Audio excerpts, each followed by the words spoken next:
Hi students, I am Prakash, academic adviser, Masterminds. ఇవాళ మనం discuss చేయబోయేటువంటి topic చాలా చాలా చాలా చాలా ఇంపార్టెంట్ అండి. మేబీ ఇది కొంతమందికి బిట్టర్గా అనిపించవచ్చు. అలా అనిపించే వాళ్ళు ఉంటే కనుక దయచేసి వీడియో వాచ్ చేయొద్దు. ఇవి కొన్ని బిట్టర్ ఫ్యాక్ట్స్ని ఇప్పుడు మాట్లాడబోతున్నానండి. సో అలాంటి బిట్టర్ ట్రూత్ మేము వినలేము అనుకునే వాళ్ళు మేబీ ఈ వీడియో స్కిప్ చేయడం మంచిదండి. ఎనిగో నేను ఇవాళ ఫోకస్ చేయబోయేటువంటి ఏరియా ఏంటి అంటే సిఏ, సిఎంఏ, సిఎస్ ఇలాంటి ప్రొఫెషనల్ కోర్సెస్లో అందరికీ ఈక్వల్ ఆపర్చునిటీస్ ఎందుకు రావు? అందరికీ ఈక్వల్ ఆపర్చునిటీస్ ఎందుకు రావు? ఫ్రాంక్లీ స్పీకింగ్, అందరికీ ఈక్వల్ ఆపర్చునిటీస్ రాకపోవడం అనేది కేవలం మీ ప్రొఫెషనల్ కోర్సెస్లో మాత్రమే జరగట్లేదండి. ఈవెన్ మీరు ఐఐటీస్, ఐఐఎమ్స్ తీసుకున్నా కూడా ఇదే పరిస్థితి ఉంటుందండి. అక్కడ కూడా జాబ్ రాక స్ట్రగుల్ అయ్యే వాళ్ళు ఉంటారు, తక్కువ శాలరీకి జాబ్ చేసే వాళ్ళు ఉంటారు, హైయెస్ట్ శాలరీస్ డ్రా చేసే వాళ్ళు ఉంటారు. So this situation will prevail in all the courses.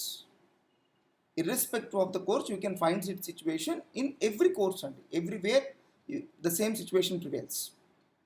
Reason ఏంటి? Why when a particular course is done by several students, why all the students don't get equal opportunities? Chala simple silly reason andi. Because all the students will not have equal skill sets. Equal qualification undadam veru, equal skills undadam veru. For example, all the students may not have equal communication skills. So మీరు ఎంత higher salary expect చేస్తుంటే మీ నుంచి అంత ఎక్కువ expectations కంపెనీకి ఉంటాయండి. మీ skills మీద అంత కాన్ఫిడెన్స్తో వాళ్ళు మీకు జాబ్ ఇస్తున్నారు. మీరు ఎంత హయ్యర్ పొజిషన్స్ ఎక్స్పెక్ట్ చేస్తారో డెఫినెట్గా అంత హయ్యర్ శాలరీస్ వస్తాయి.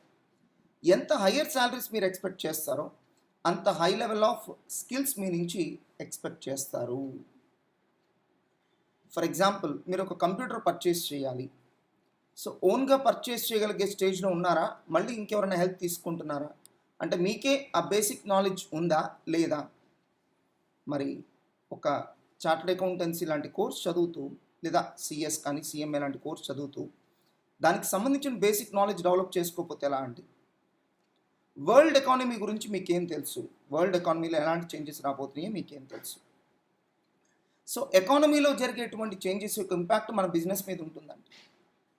సో దాన్ని మనం ముందే గెస్ చేసి మేనేజ్మెంట్కి చెప్పగలగాలి. That's one of our rule. So అది మీకు తెలుసా? ఆ స్టేజ్లో మీరు ఉన్నారా? ఎకానమీలో వచ్చే చేంజెస్ని అబ్జర్వ్ చేసి మీరు మేనేజ్మెంట్ని ఎలర్ట్ చేసే స్టేజ్లో మీరు ఉన్నారా? సో ప్రపంచంలో ఏ ఆస్పెక్ట్ గురించి మిమ్మల్ని మాట్లాడమని చెప్పినా ఒక 5 minutes మీరు మాట్లాడగలిగే స్టేజ్లో ఉండాలి.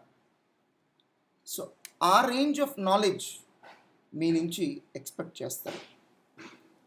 వన్స్ రేపు మీరు హయ్యర్ పొజిషన్స్కి వెళ్ళిన తర్వాత మీ టీం మెంబర్స్ని మీరు మోటివేట్ చేయాలి. ఏమని మోటివేట్ చేస్తారు? మీకేం తెలుసని మోటివేట్ చేస్తారు. ఏం తెలిసిన ఎగ్జాంపుల్స్గా తీసుకొని మోటివేట్ చేస్తారు. సో మీ టీం మెంబర్స్ని మీరు మోటివేట్ చేయాలంటే మీకు చాలా హై లెవెల్ ఆఫ్ నాలెడ్జ్ ఉండాలి. సో ఆ లెవెల్ ఆఫ్ నాలెడ్జ్ మీకుందా? ఆ లెవెల్ ఆఫ్ ఎక్స్పోజర్ మీకుందా? ఇవన్నీ ఉన్నప్పుడు మాత్రమే మీరు higher level of positions expect చేయండి. Higher level of remunerations expect చేయండి. సో కేవలం క్వాలిఫికేషన్తోనే రెమ్యూనరేషన్స్ వచ్చేస్తాయి. అది ఏ కోర్సులోనూ జరగదండి. సిఏ, సిఎంఏ, సిఎస్ఏ కాదు, ఏ కోర్సులోనూ అది జరగదండి.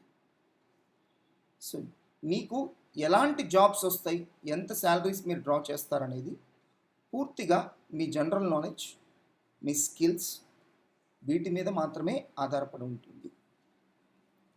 ఒక సిఏనో, సిఎంఏనో, సిఎస్ఓ చదివితేనే ప్రపంచం అయిపోతుందని అనుకోవద్దండి. సో ఇవి టెక్నికల్ నాలెడ్జ్ అండి. మీరు క్లాస్ రూమ్ ఎన్విరాన్మెంట్లో నేర్చుకునేది technical knowledge. But technical knowledge ఒక్కటే సరిపోదండి, మీ సాఫ్ట్ స్కిల్స్ కూడా చాలా ఇంపార్టెంట్ అండి. సో స్టూడెంట్స్ ఇది అర్థం చేసుకోలేనంత కాలం తక్కువ శాలరీస్కి అడ్జస్ట్ అవ్వాల్సిందే. మా ఫ్రెండ్ చూడండి సార్ ఎంత హయ్యర్ పొజిషన్కి వెళ్ళిపోయాడో, నేను ఇంకా వెళ్ళలేకపోయాను అని మీరు బాధపడాల్సిందే. సో మీ తోటి వాళ్ళని చూసి మీరు జెలసీగా ఫీల్ అవ్వాల్సిందే. Is no other option. అదే మీ స్కిల్స్ని ఇంప్రూవ్ చేసుకోండి, మీ నాలెడ్జ్ని ఇంప్రూవ్ చేసుకోండి, especially general knowledge. So be aware of what is happening around the world. ఆటోమేటిక్గా మీరు హయ్యర్ పొజిషన్స్కి వెళ్ళిపోతారు. సో ఆటోమేటిక్గా మీకు బెటర్ జాబ్ ఆపర్చునిటీస్ వస్తాయి, ఆటోమేటిక్గా మీకు బెటర్ పే స్కేల్ అనేది వస్తుంది. సో ఇవన్నీ దృష్టిలో పెట్టుకొని మీరు మీ ప్రిపరేషన్ ప్లాన్ చేసుకోండి. మీరు రోజుకి 8 అవర్స్ చదివారా, 10 అవర్స్ చదివారా, 12 అవర్స్ చదివారా, ఇట్ డజంట్ మ్యాటర్ అండి. Doesn't matter much. మీరు ఎంతసేపు చదివారో దానికి ఎక్స్ట్రాగా ఇంకొక గంట మీ జనరల్ నాలెడ్జ్ని పెంచుకోవడానికి మీరు టైం స్పెండ్ చేశారా లేదా, అది ఇంపార్టెంట్ అండి. దాంట్లో ఎటువంటి కాంప్రమైజ్ ఉండకూడదు. మీ స్టడీస్ మీరు చేసుకుంటూనే, మీ టెక్నికల్ నాలెడ్జ్ని ఇంప్రూవ్ చేసుకుంటూనే డైలీ ఒక 1 అవర్ అన్నా మీరు మీ జనరల్ నాలెడ్జ్ని ఇంప్రూవ్ చేసుకోవడానికి టైం అలొకేట్ చేసి తీరాలి. సో ఆ అడిషనల్ స్కిల్స్ కూడా మీకు కావాలి. అప్పుడు మాత్రమే మీరు అనుకున్నటువంటి హయ్యర్ లెవెల్ ఆఫ్ జాబ్స్ మీరు అచీవ్ చేయగలుగుతారు. అదర్వైజ్ మీ డ్రీమ్స్ కానీ మిగిలిపోతాయండి.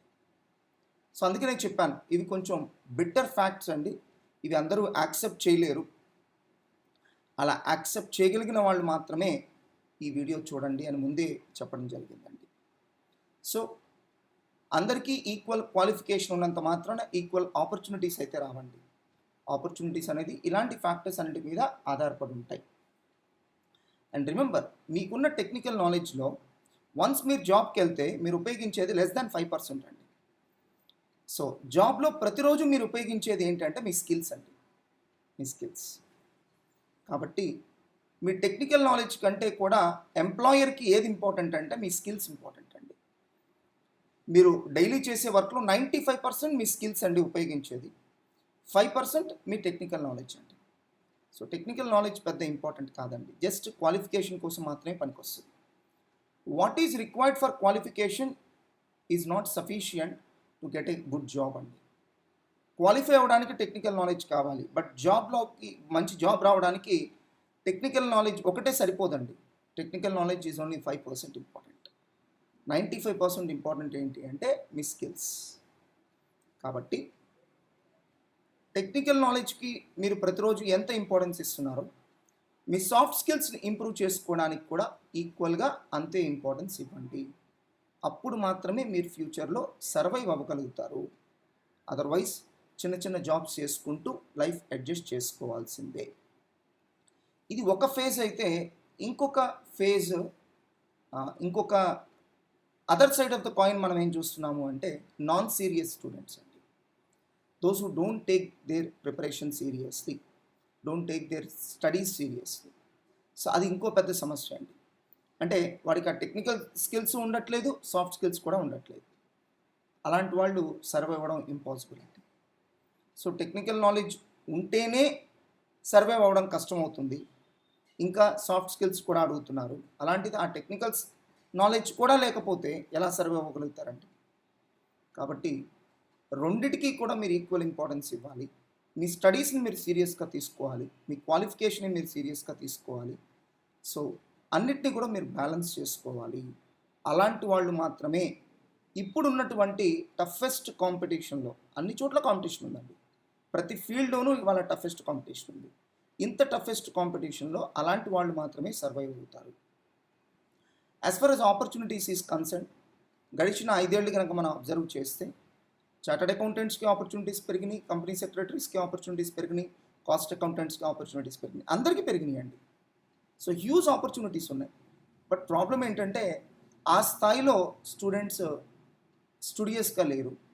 అదే రేంజ్లో స్టూడెంట్స్ తమ ప్రిపరేషన్ని సీరియస్గా తీసుకోవట్లేదు, తమ సాఫ్ట్ స్కిల్స్ని సీరియస్గా తీసుకోవట్లేదు. అది మేజర్ హడ్డీల్ అండి, అది మేజర్ హడ్డీల్.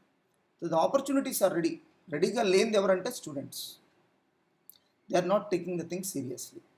సో ఇక నుంచి అయినా సరే స్టూడెంట్స్ అందరినీ కూడా కోరుకునేది ఏంటంటే సీరియస్గా తీసుకోండి, మీ ప్రిపరేషన్ని సీరియస్గా తీసుకోండి. ఆల్ ది బెస్ట్ అండి.